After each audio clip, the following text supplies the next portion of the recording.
Бельгиядағы қазақстандықтар республика күнін тойлауды бастап кетті.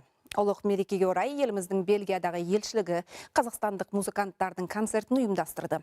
Шараға осы мемлекеттегі қазақ диаспорасының өкілдері, бельгиялықтар асырап алған қазақстандық балғындар мен шетелдік қонақтар қатысты. Пианинашы Динара Ұрысбекқызы, габойшы Гүлмира Мұздыбаева мен скрипканың құлағында ойнайтын Жазира Үкеева.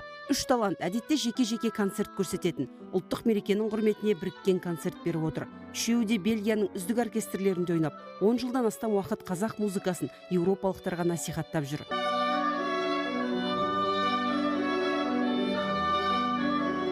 Нұрғиса Тілендиевтің 100 жылдық, Абайдың 150 жылдық мерейтойына орай музыканттар қос алыптың шығармаларын құйқылышта орындады. Ұлттық әндер Шәмші Қалдаяқовтың өшпес мұрасы жиналғандардың жан дүниесін тебірентті.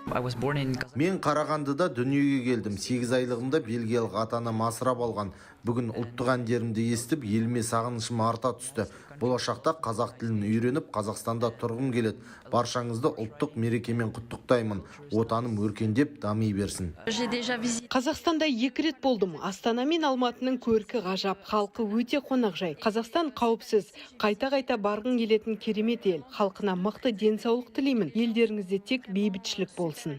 Қазақстанның мәдени бастамаларын дамытуға, насихаттауға қомақты үлес қосқан отандық студенттер мен шетелдік меймандар кеште елшіліктің алғыс хатына ие болды. Сонан соң қонақтар мерекелік дастарханнан дәм татты.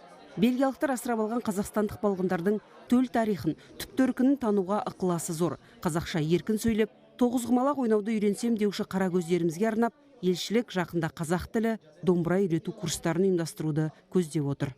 Нұрсұлу Қасым, Бауыржан Дүйсенбекұлы, Қазақстан ұлттық телеарнасы, Брюссель.